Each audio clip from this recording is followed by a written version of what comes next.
The 27 Club is a list of celebrities who lost their lives at the age of 27. This list includes celebrities from Kurt Cobain to Amy Winehouse to Jimi Hendrix. Some of the greatest stars have joined this list, but at what cost? Between addiction struggles and greedy lovers, there's no denying that these celebrities struggled, but there's more to their stories and the conspiracy around the 27 Club. So let's get into it.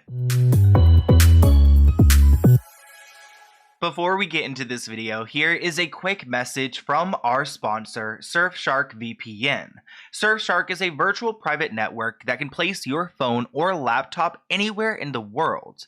This is helpful for several reasons. By using Surfshark, you can access 15 different Netflix libraries that may be unavailable in your country. Another great reason to check out Surfshark is by using this virtual private network, you can get real search results with an extra layer of security. This is key because when I do research for a video, I can escape restrictions in internet restricted countries or access websites and reports that are blocked in my country. So try it using my code SLOAN for 83% off and an additional 3 months for free. Surfshark offers a 30-day money-back guarantee, so there's no risk in trying it out for yourself. Check out my link in the description below and enjoy this video.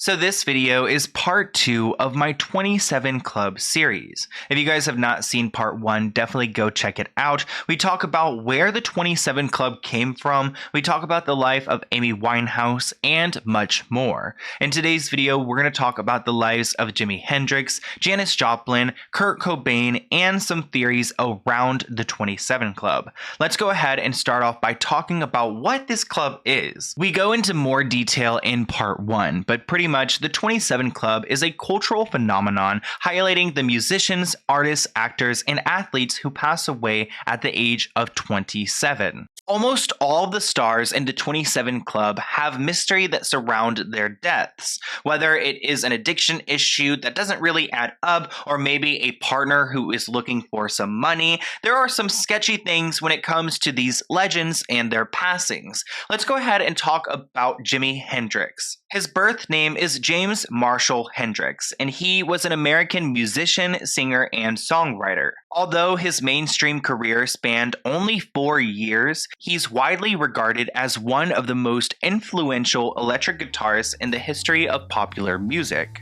That's where my baby stays.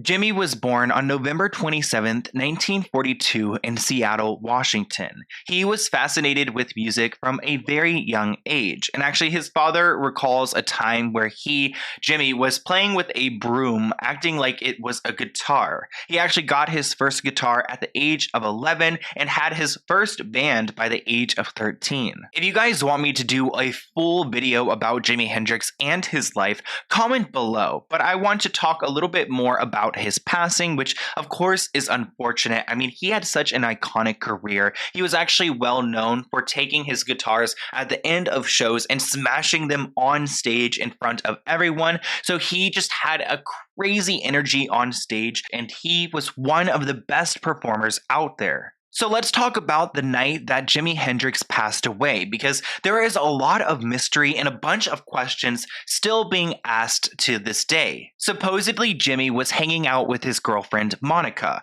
They were drinking wine and smoking hashish. Oh, wow. The pair left her London apartment to go to a party that night and then returned at around 3 a.m. The following morning, Jimi Hendrix was dead. He was asphyxiated on his own vomit after taking too many sleeping pills, which was likely an accident. At least that's what the autopsy says, but some believe that this isn't true. Some believe that he was actually harmed by his manager, Michael Jeffrey, for his lucrative life insurance policy, which was worth millions. So when Monica woke up that morning after a long night of partying, she found Jimi obviously passed away in the bed, and she immediately called the police. The examiners declare that Jimi Hendrix passed away because he choked on his own vomit after going out and taking these pills and just mixing it all together, and then laying down in bed, it all came up and he just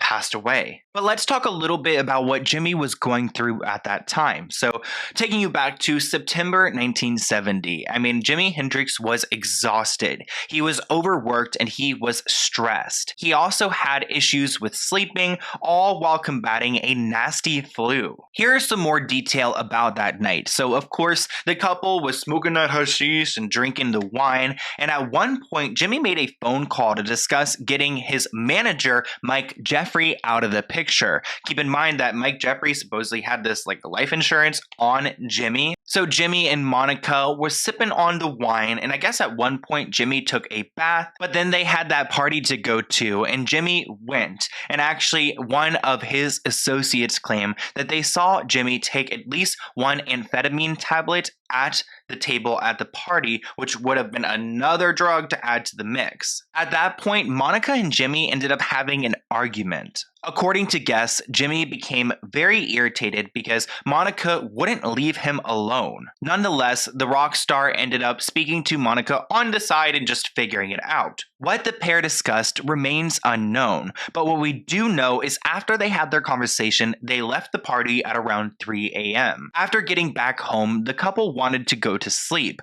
but Jimi took that amphetamine, so he was super awake. He actually asked Monica if he could take one of her sleep medications, and she said no. By the time 6 a.m. rolled around, Monica actually took one of those pills herself. Monica claims when she woke up 4 hours later, Jimi was sound asleep with no signs of distress. She left the apartment to go buy some cigarettes, but when she came back, everything changed. At that point in the morning, Jimi Hendrix was supposedly still alive.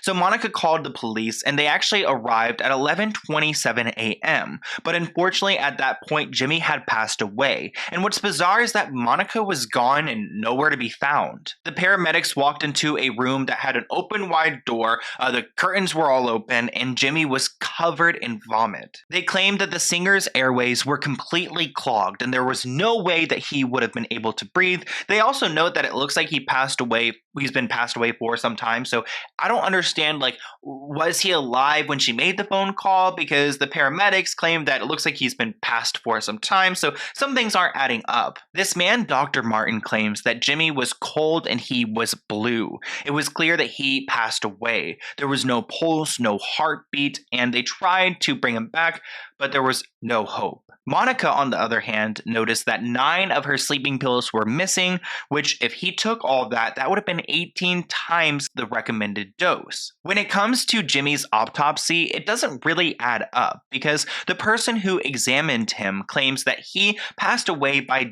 drowning in red wine. Despite there being very little amount of alcohol in Jimi's blood, the doctor claims they vividly recall large amounts of red wine that oozed from his stomach and his lungs.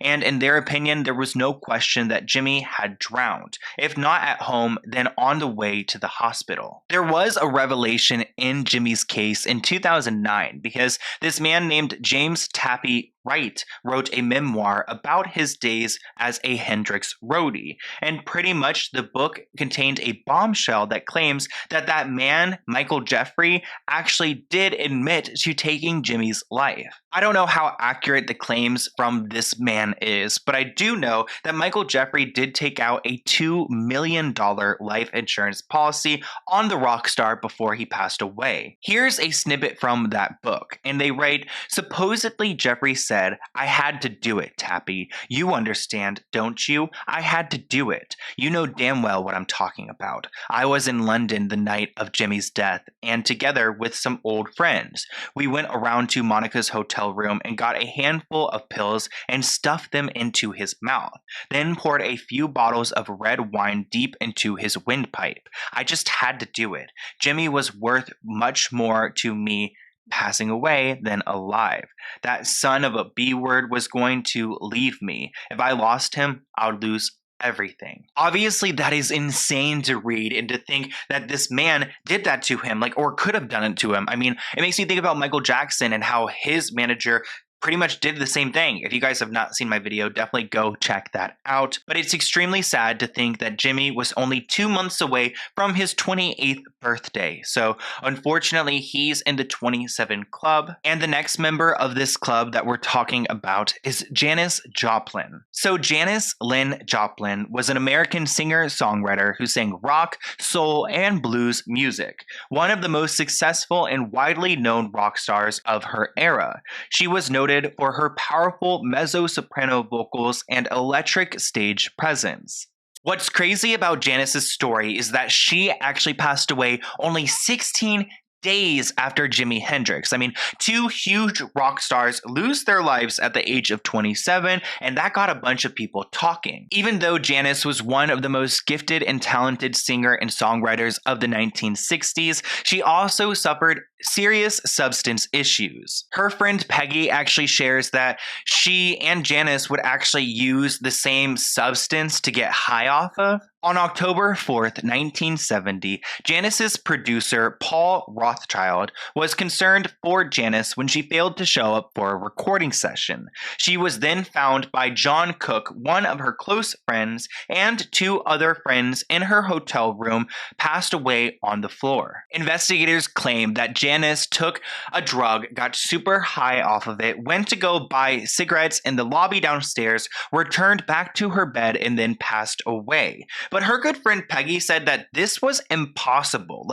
If you were to OD on this drug, you would just fall over on the floor. You wouldn't get up and go and buy some cigarettes. One of Janis's former friends and concert promoter claims that Janis just couldn't adjust to the fame lifestyle. He claims she had a tremendous amount of assurance when she got it all together on stage. But off stage, privately, she seemed to be very frightened, very timid, and naive about a lot of things. I don't think she ever knew how to handle success. I think it created problems for Janis. One of those issues that Janis had was substance issues. And on that day in October 1970, she was supposed to be at a recording session. Her road manager, John Cook, rushed to go find Janis. After she was late for her recording session, he wanted to make sure she got her studio time because it's expensive for that time. So he rushed over to the Landmark Motor Hotel in Hollywood, and he actually saw her car parked outside. She has a Porsche 356, which was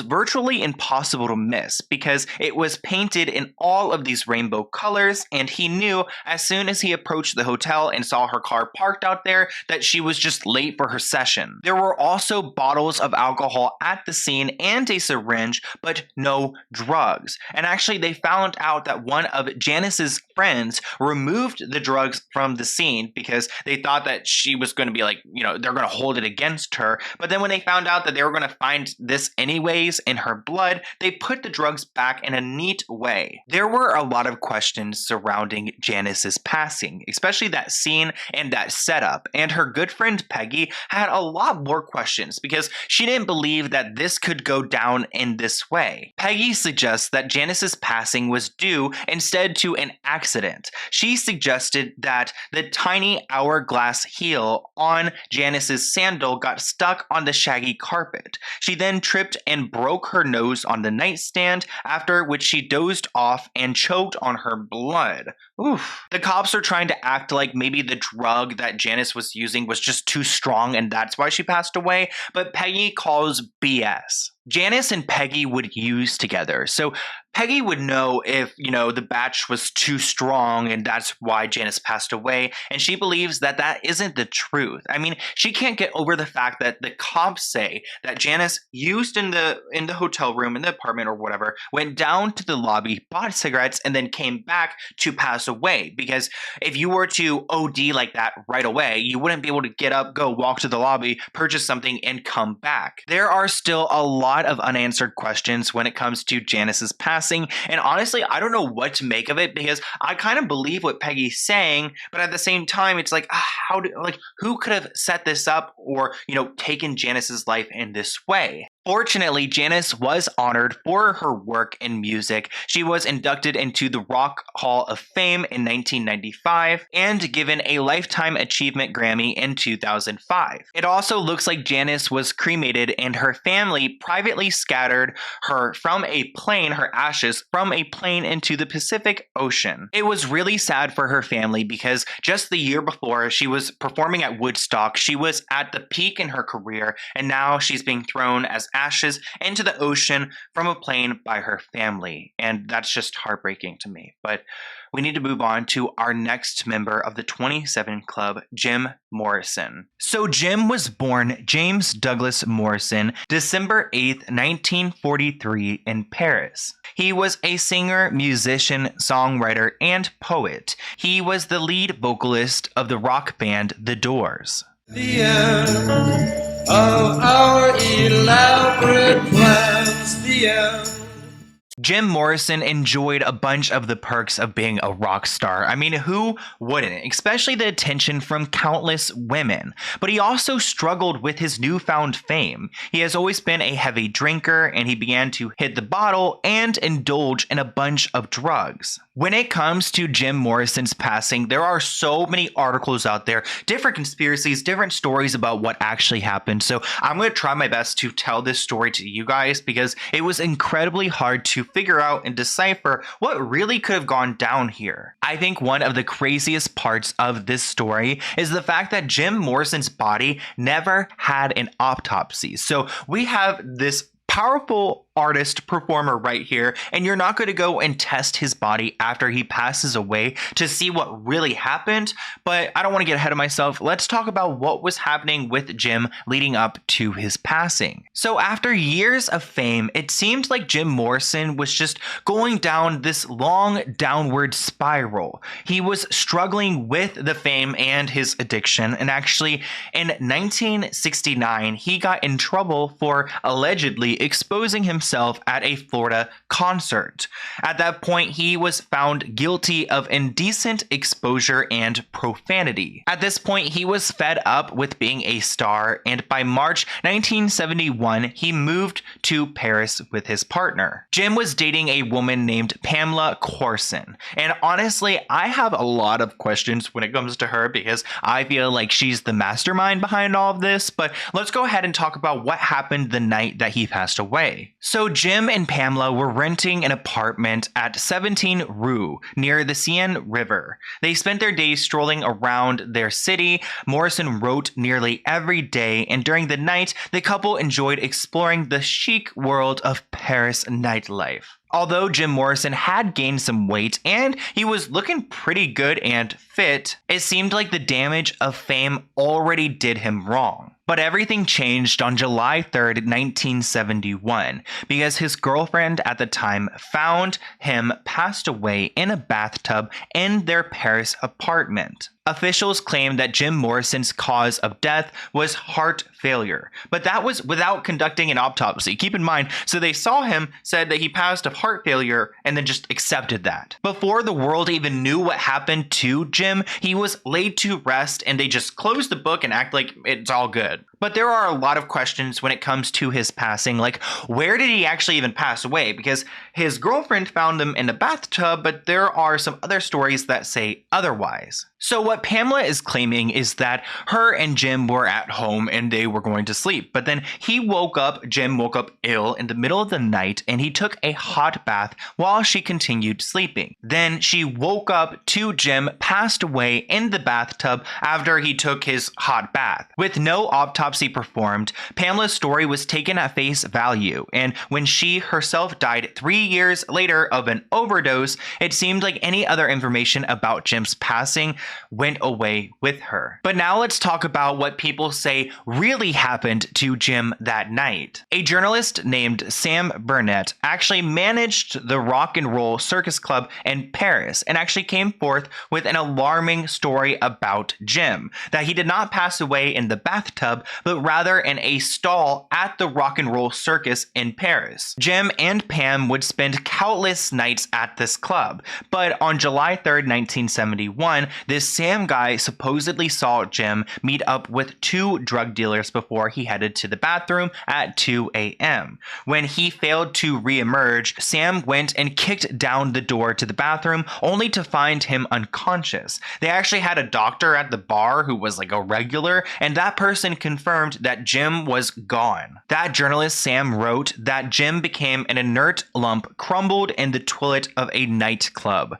When we found him passed away, he had a little bit of foam on his nose and some blood too, and the doctor said that must have been an overdose. It turns out Sam isn't the only person who witnessed this. A man named Patrick also recalled many of the same things. He was tending the bar that night and suddenly found himself carrying Jim Morrison out of the bar up a staircase. With no EMT, Patrick believed that at this point Jim already passed away. That journalist Sam claims that the two drug dealers at the scene insisted that Jim just fainted. When Sam went to go call the EMT, his boss told him to stay silent. Ultimately, Sam believes that the drug dealers carried Jim's body outside, drove him home, and dumped him into the tub as Pamela was sleeping. So that's one theory surrounding Jim's passing. But there are other theories out there as well that claim that maybe he didn't know what he was taking and he accidentally thought that he was taking something else to snort,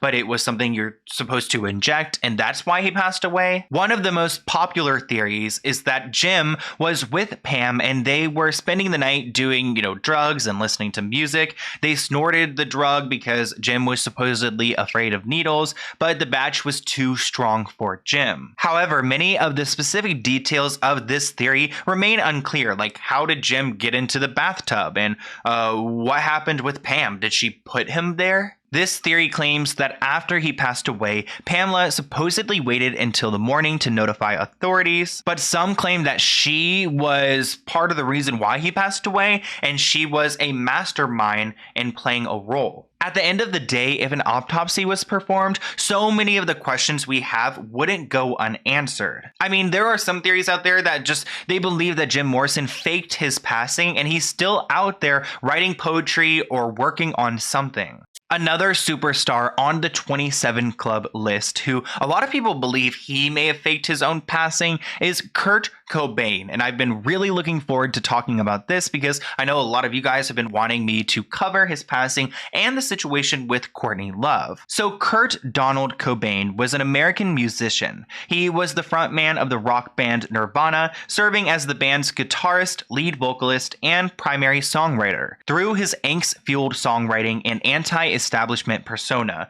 Kurt's compositions widened the thematic conventions of mainstream rock music. Let's start off by talking about what was going on with Kurt leading up to his passing. And I do want to give you guys like a heads up, or not even a heads up, but a question. Like, if you guys want me to talk about the life of Kurt Cobain in one video, I would love to do so. I think it would be extremely interesting. So comment below if you guys want me to talk about that. But let me take you back to when Kurt's downward spiral began. A little bit before he passed away, he was in Italy and he was struggling because he actually went into a coma and nearly passed away after mixing champagne and the drug Robenol. The public was led to believe that the coma was induced by an accidental overdose since Kurt Cobain had a well-known problem with drugs. After Kurt got out of the coma, he went back to Seattle, and the police were called to his home after he was threatening to hurt himself. Even though Kurt Cobain stated in a 1991 interview that he didn't believe in guns, officers confiscated 4 from his home at that time. Supposedly, his friends, his wife, his family was trying to help Kurt while he was spiraling out, but he didn't want anyone's help. Everyone in Kurt's life was worried about him, his friends, his family, his wife, and they were trying to get him help while he was spiraling out of control. But he didn't want it until he did accept some help, and he went into a rehabilitation clinic in Los Angeles at the end of March. Unfortunately, Kurt was only there for 2 days, and then he checked out. When it comes to Kurt's passing, there's actually a bizarre situation going on because he was a missing person at first. He was missing for 6 days, and it's kind of hard to think like a huge celebrity rock star can just like go missing. Like, how does this person become a missing person? But it led everyone to go and piece together his last few days before he disappeared. In an interview with MTV, Kurt's wife, Courtney Love, claims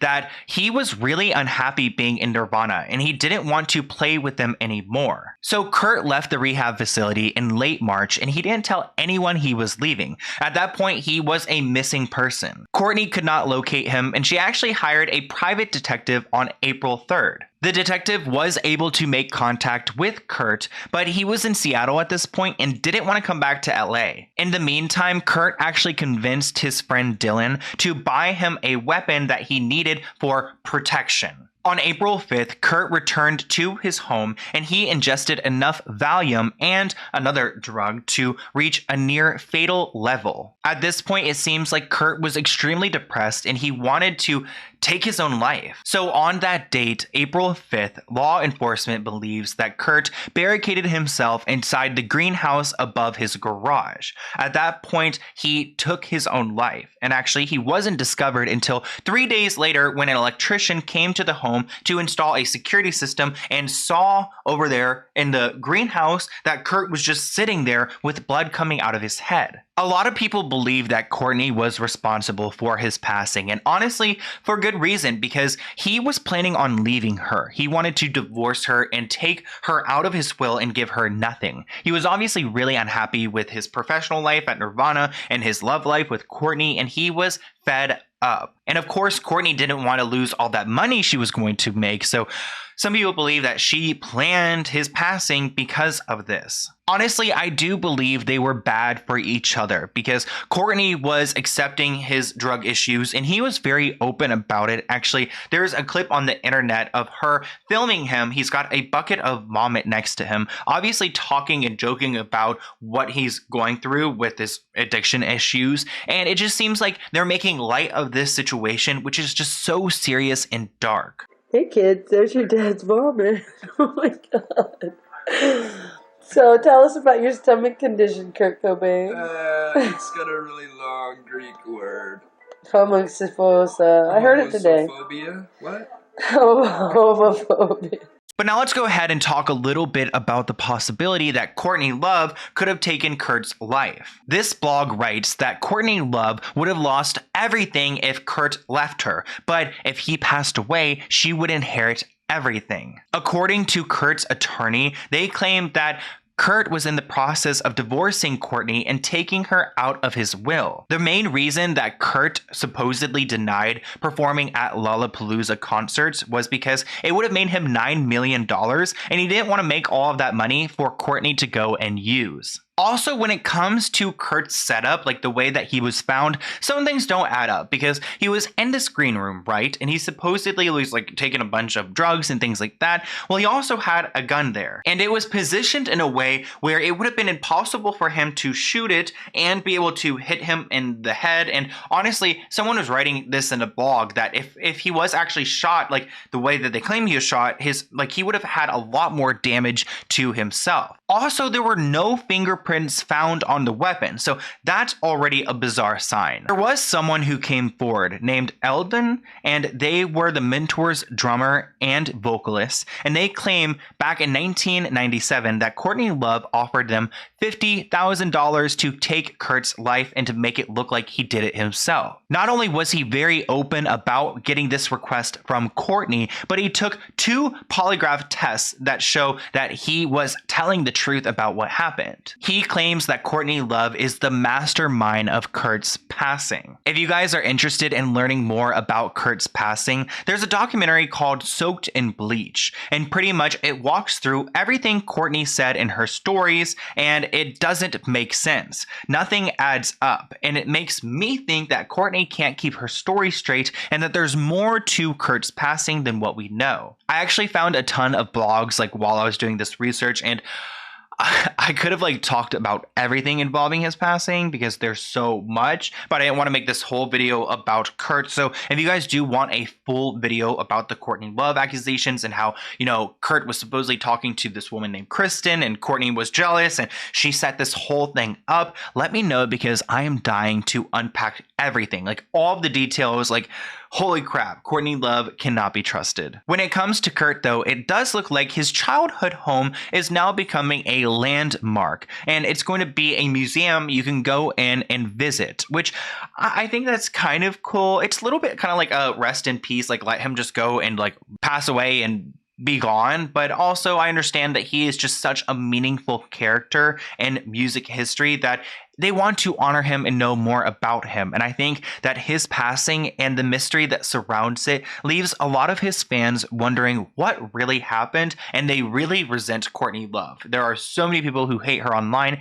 because they believe that she's the sole reason why he's not here and that he is now part of the 27 Club. Before we talk a little bit about the conspiracies around the 27 Club, I want to give some honorable mentions to people who we have not talked about today, but are also part of this club. There are actually so many people part of this club that I could not talk about all of them, but I hope you guys enjoyed who we've talked about so far. Let's talk about a few more people and then we'll get into the theories. So Jade Goody was an English television personality. She came to public prominence in 2002 when she appeared on the third series of the Channel 4 reality show Big Brother. In 2008, Jade was actually part of the Indian version of Big Brother, but she had to leave and go back to the UK when she learned that she had been diagnosed with cancer, and then she passed away in 2009 in her sleep due to cancer, which is just so scary. Cancer really scares me, guys, like because a lot of people get cancer and I feel like I'm gonna have cancer one day. But next person. Antoine Ashley is better known by his drag name, Sahara Davenport.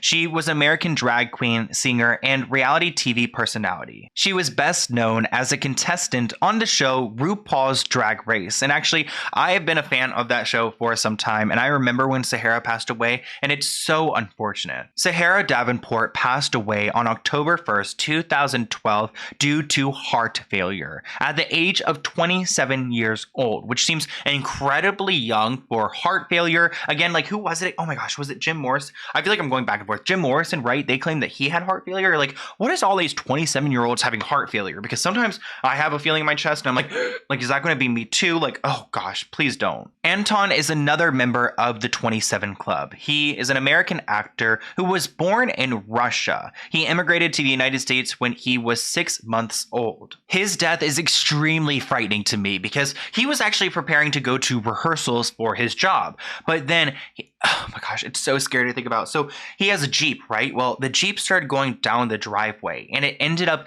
pinning him between a mailbox and the Jeep. And then it crushed him. He was pronounced dead on the scene, which is so scary to think that you could just be like leaving your house and then this car is going to go reverse and then crush you. That is like the worst way to go. And I feel so bad for him and his family. The last person I would like to talk about in the 27 Club is someone who's not even part of the 27 Club. As I was doing research, some people were confused on whether Lil Marlo, a rapper, was part of the 27 Club or not. But he isn't. But I wanted to mention this because how do you get this all mixed up? Lil Marlo was an Atlanta rapper and he passed away at the age of 30. So again, not in the 27 Club. But supposedly his record label didn't know his age and he told people that he was 27, but the medical examiner office actually found out that he was 30. So word on the streets was that he was 27. His own record label company thought he was 27,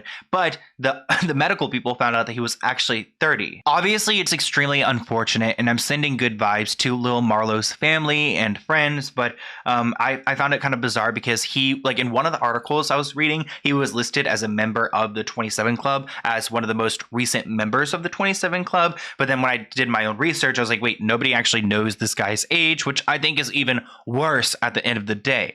But let's talk a little bit about the 27 Club and the like possibility that this is actually a thing. I mean, there are a lot of famous people out here and they they pass away at different ages. So what makes 27 so special? Well, the British Medical Journal released a study in 2011 and claims that there was no peak in risk around the age of 27, but the risk of death for famous people throughout their 20s and 30s was 2 to 3 times higher than the general UK public, which would make sense because famous people have more opportunities or options to do different things that could be, in turn dangerous. The study concluded that fame may increase the risk of death among musicians, but this risk is not limited to the age of 27. Another article published in 2015 took a deep dive into the statistics of it all and also agrees that there's nothing special about the number 27. There was actually one blog I have to share with you guys because it's so funny to me because one guy created a whole formula for this. You guys can pause and read everything if you'd like to. Honestly, I'm not a huge math person. I love my stats, but this just goes right over my head. Anyways, he came up with the conclusion that there is an 18.6% possibility that someone is going to pass away and join this club. It actually looks like the statistics only include from 20 to 30 years old, so that's not even like for the 27 club. Someone did call him out and was like, wait, hold up, we're talking about the 27 club, not the 20 to 30 club, but Devin clarifies that, specifically 27 would be 1/10 of that number, which is a very small percentage and shows no significance at the end of the day. Now let's talk a little bit about the Saturn return theory, because astrologists believe they have an explanation for why the 27 club exists. The theory goes that there is this phenomenon called Saturn return in astrology, and it's pretty much when Saturn comes back to your natal Saturn. It takes the planet 29.5 years to return to where it was when you were born, and the planet approaching might often shake the core of your foundation with some harsh reality checks. This normally starts at the age of 28 or in your 27th year, and lasts until you're around 30, which, oh my gosh, I don't want this, that doesn't sound fun. Your Saturn return might offer you some harsh life challenges and checks, relationships might end, and you might be miserable in your work or unable to find any. Saturn hits you in the face with the realization that you're an actual adult. Trying to resist it will only make it worse. So according to this theory, at least in my mind, they say that Saturn takes 29.5 years to make a full circle, and when it approaches that circle, you really start feeling like a bunch of harsh realities from your past, maybe like triggers and traumas that it's time to deal with, and you start feeling that around the age of 27, and maybe that's why a lot of these artists pass away, because they cannot succumb to the feelings that this Saturn return is bringing out. This blog wrote that they believe 27 is a special number, and it all goes back to you.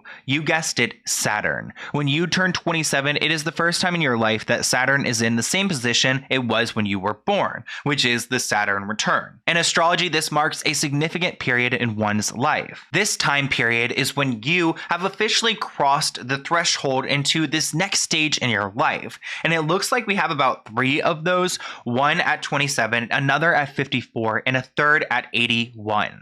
I don't know if I personally believe the Saturn return theory. I mean, I don't know. I used to be so into astrology back in the day. I even have like a tattoo. Like, can I show my leg? On my leg. Do you see it right there? Okay, you can't see it. Whatever.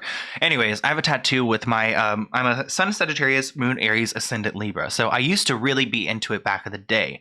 But part of me goes back to that whole story about Robert Johnson, because I believe that maybe there's this situation where people sell their souls for fame, for power, and in turn, their life is taken at 27 by the devil. I don't know. I mean, obviously that sounds very far-fetched, but at the same time, like, I believe there's like Illuminati and things out here and stuff like that. But I hope you guys enjoyed this video. It was definitely hard to make, and I'm sorry that it's a 2-parter, but I just wanted to spread it out because there's so much information to digest here, and I want you guys to comment below what you really think about this. Also, what was the most like damning like death in this whole story? Like, which one really triggered you? I mean, I can't get over the whole situation that like Jimi Hendrix passed away 16 days later, Janis Joplin passed away, like all of these artists passed away at a short time. And then when Kurt passed away, it's like, okay, the 27 Club is 100% a thing. And I think it's really interesting to talk about these kind of like conspiracy things. So if you guys like this video, comment below and let me know if you have any other video ideas. You guys told me you wanted this video, so I made it, and I really appreciate your guys' ideas. But anyways, let's go ahead and open this PO Box package item. It's from Story Strange.